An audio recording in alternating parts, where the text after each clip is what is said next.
All right, Shalom. I want to start off by giving all praise, honor, and glory due to Yahweh, Bahashem, Yahweh Shai, Bahashem, Rakakwadash. I'd like to give double honors unto the apostles and the artists of Great Millstone, who I let this truth from. And I'd like to say peace and salutations unto the hopefully elect. And even though it's Tuesday, it was going to be another episode of Missile Monday. So today is December 24th, 2024, Missile Monday. And I have this article from Newsweek, and it says dual capable missiles could give China an edge in nuclear war against US. And pretty much the clip that I featured, in the beginning shows you that, again, China, is developing, more missiles, man, to eventually come up against America, aka Babylon the Great. So I'm just going to read a little bit of this article and then bring out a few scriptures. Lord willing, this lesson is edifying and straight to the point. Now it says the Chinese military may have deployed a new long-range missile that can carry either conventional or nuclear warheads. The Pentagon said it's like it said in its report last week. It's like experts told Newsweek that such a dual capable missile will give China an advantage in a nuclear war. The Chinese Defense Ministry did not immediately respond to a request for comment. The United States Defense Department released its annual Chinese military power report last Wednesday, which said China has over 600 nuclear missiles, slightly over 600 nuclear warheads, about 100 more than last year's estimate, as well as 400 nuclear missiles that can strike the U.S. mainland. The newly fielded Chinese DF-27 ballistic missile, which can be used to strike high-value targets in Guam, came as the U.S. military on December 10th conducted a ballistic missile intercept test in the westernmost U.S. territory in the Pacific Ocean for the first time.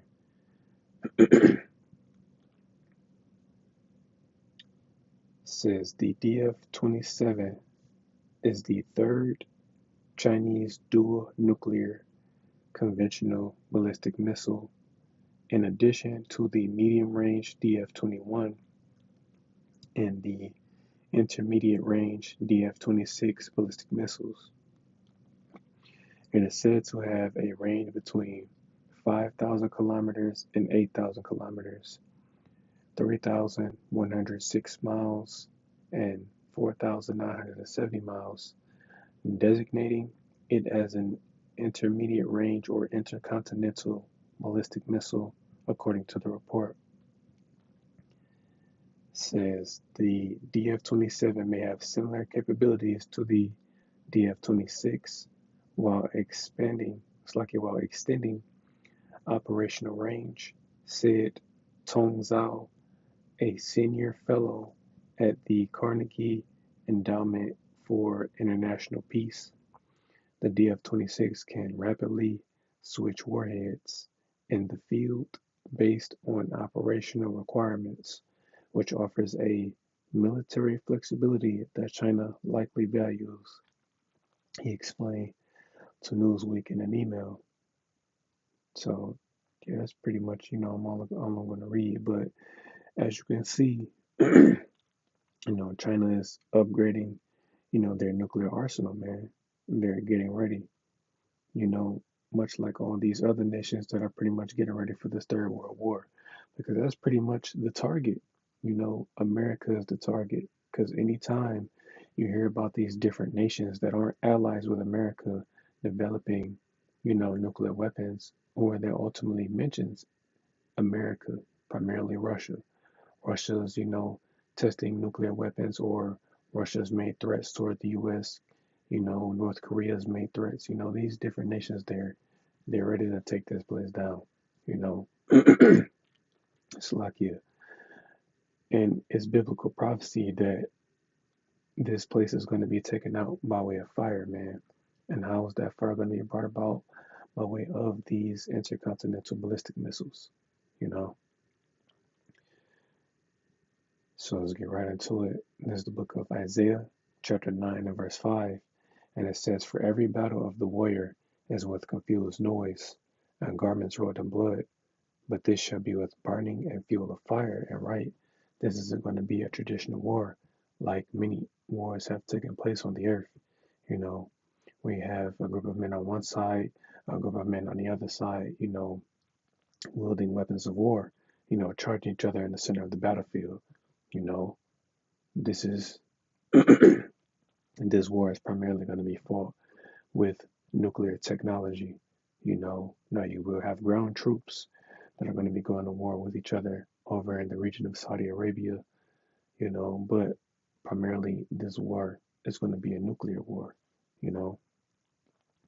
So staying in Isaiah, I'm going to go to chapter 54 and verse 16, and it says, "Behold, I have created the smith that bloweth the coals and the fire, and that bringeth forth an instrument for his work.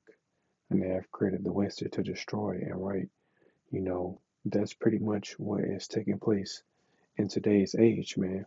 These modern day scientists and physicists, they are the modern blacksmiths, man. Because what does a blacksmith do? They create weapons of war. And what are these scientists doing, man? They're creating nuclear weapons, man. They're creating, weapons of war, not just any, normal weapons, weapons of mass destruction, because these missiles are going to do a lot of damage. You know, they're going to serve two purposes. They're going to destroy, Babylon the Great, hit, whatever other places around the earth that are designated to get hit. Because as far as we know, obviously America, aka Babylon, you know, is going to be destroyed completely. The land of Israel is going to be hit because the land has to be cleansed. And whatever other land is going to get hit will get hit, but it won't be, completely destroyed. It'll be built back up, but that's what's taking place, man. That instrument for his work, that wasted to destroy are the missiles themselves, because that's pretty much, again, what China, North Korea, Russia, Iran, all these different nations are doing, man. They're gearing up for war against Babylon the Great, you know, because this is an extremely serious time that we're in where we're about to witness this Third World War take place, but we still have to wait for the prophecy of Revelation chapter 13 and verse 16 to take place, you know. So now, again, in Isaiah, I'm going to go to chapter 13 and verse 4. And it says, "The noise of a multitude in the mountains, like as of a great people, a tumultuous noise of the kingdoms of nations gathered together. The Lord of hosts mustereth the battle." It's like it said, "The Lord of hosts mustereth the host of the battle." And it says, "They come from a far country, from one end of heaven, even the Lord, and the weapons of his indignation to destroy the whole land." So, right, these are ultimately the Lord's weapons. Even though pursuant to Genesis 27 and verse 40, Esau's blessing was the sword, and this is, ultimately, his blessing, the nuclear missile, which all of these weapons nowadays, the modern day sword being a gun, but all of these different weapons that Esau has, his ultimate sword is these missiles, which ultimately are the Lord's weapons, man. They're being created, to destroy the whole land, as it says in verse 5. And what is the whole land? Babylon, America. That's where the majority of these missiles are going to hit. They're going to hit this place, right?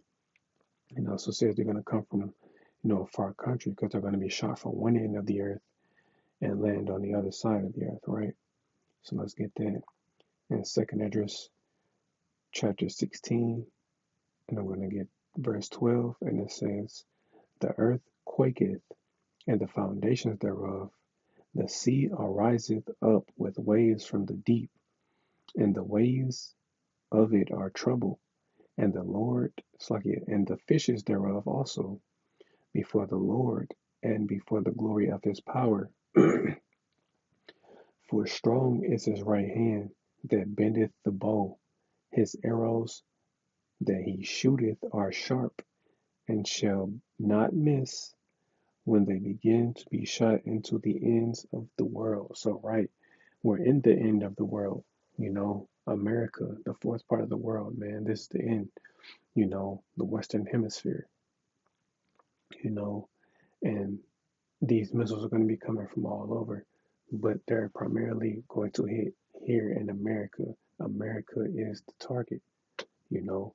There's no getting around it, you know. These different nations are preparing to take America down, you know, and it's prophesied. So I'm going to get Joel chapter 3 and verse 9, and it says, Proclaim ye this among the Gentiles, prepare war, wake up the mighty men, let all the let all the men of war draw near, let them come up. Beat your plowshares into swords, and your pruning hooks into spears. Let the weak say I am strong. So right, this is pretty much China saying that they're strong. Now they've possessed nuclear missiles for a while now, but you still have to keep in mind that America was once feared by all these other nations at one point. After they dropped those atomic bombs on Japan, the cities being Hiroshima and Nagasaki. They pretty much had the world in fear, you know, but these different nations aren't afraid anymore. China, North Korea, India, Iran, they're not afraid anymore. You know why? Because they have that same technology, you know, so they're prepared to go to war with the whore, you know. So when they jump to chapter 2, Joel chapter 2, and verse 1 says, Blow ye the trumpet in Zion, let it's like you blow ye the trumpet in Zion, and sound an alarm in my holy mountain. Let all the inhabitants of the land tremble, for the day of the Lord cometh, for it is nigh at hand. And right, World War III, is, pretty much the day of the Lord, because again, this war is slated for a particular day, when it's going to happen, a particular day, month, year, when it's going to take place, But you want to get that. Verse 2, it says, A day of darkness and of gloominess, a day of clouds and of thick darkness, as the morning spread upon the mountains, a great people and a strong, there hath not been ever the like, neither shall be any more after it, even to the years of many generations. So, right, all of these nuclear missiles that are being created, you know, are being created for this particular time, and they're all going to be used. Not one of them will be spared, they're all going to be used to, fight this war, which is going to be the greatest war to take place upon the earth, but there's not going to be any more use for these missiles after, they serve their purpose, which ultimately is to destroy Babylon. There's not going to be any more. Verse 3, it says, A fire devoureth before them, and behind them a flame burneth. So, right, once these missiles are shot, they're going to be shot into, you know, the atmosphere. They're going to be shot into space.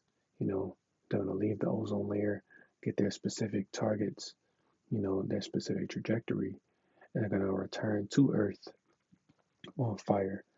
So that fire, that divide before them, these missiles are going to be on fire because they're going to be traveling so fast. Here's the reason why they're so bright, right before they land, or, before and after well, yeah, pretty much before they detonate, because once you see a launch, it's just going to see a bright light. The same thing right before it detonates, just going to see a bright light in a flash, But that fire that devours before them are going to be these warheads that are going to be on fire because they're going to be traveling extremely fast, you know. And that flame behind them is that rocket propulsion system that is going to be guiding these missiles to hit their target. So it says the land is as the Garden of Eden before them, and you still have certain parts of the U.S. where the landscape is still beautiful, because before Esau came and polluted this land, it was beautiful, you know, it was an extremely beautiful land, but is going to be destroyed. And also, America has never seen war. It's never been invaded by another nation like it is done, like the United States military has done to these various nations, like over there in the Middle East, various parts of Asia. They'll go and invade these different countries, and go to war with them, you know. But this is ultimately going to be America's judgment. And it says, and behind them a desolate wilderness. And right, once these missiles detonate, there's gonna, it's gonna destroy everything. It's gonna destroy this whole landscape from New York to California. From the utmost northern state to the most southern state. This entire land is going to be engulfed in flames. And that's the desolate wilderness. Because after this flame, it's lucky because after the fire eventually dies down, because this place is going to burn for a long time. You know, But after it's done burning, it's going to be desolate. It's going to look like a desert, and it gives a vivid description in Isaiah chapter 34 how this land is going to look, you know, and finish in verse 2. It says, and nothing shall escape them. And right, man, nothing is going to be able to escape these missiles save the elect.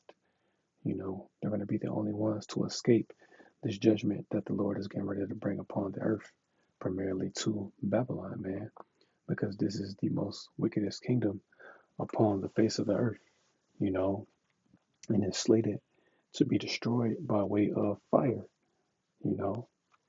So again, anyone that isn't part of the elect, that's still on the shores of America, they're not going to be able to escape. Nothing is going to be able to escape these missiles, you know. So I'm going to end it with a couple more. So this is Revelation chapter 7. I'm going to start at verse 1. It says, and after these things I saw four angels standing on the four corners of the earth, holding the four winds of the earth, that the wind should not blow on the earth, nor on the sea, nor on any tree. So, right, you have four literal angels that are holding back the destruction, because there is an appointed time to when the Lord is going to loose those angels to allow this destruction to take place. Because right now, all of the elect have not been awakened. Now are they completely sealed? Maybe, maybe not. But, this destruction again won't take place until the elect are fully sealed and Revelation 13 and 16 has came to pass, you know. So I'm going to end on this. It's the book of Revelation, chapter 9, and I'm going to start at verse 15. And it says, and the four angels were loosed, which were prepared for an hour and a day and a month and a year, for to slay the third part of men. And right, man, this war, this destruction is slated for a particular day, particular hour, month, year. You know, it's slated. The Lord already has it, planned and picked out when this is going to take place. We just have to wait for it to play out. But as it says to slay the third part of men, because you have three classes of men on the earth. You have the sons of God, which today are known as the Israelites, all 12 tribes from Judah all the way down to Issachar. You have the sons of men, which are the heathen nations, and then you have the sons of the wicked, which are the Edomites, so-called white people, if you will. And that's what this judgment is for, the nation of Edom. Now 2/3 of the nation of Israel are going to get caught in this destruction for their wickedness, you know, and whenever heathens are over here that weren't able to return into their homeland, they're just over here pretty much to die, with Edom, the wicked of our people, they're just gonna die with the rest of them, you know.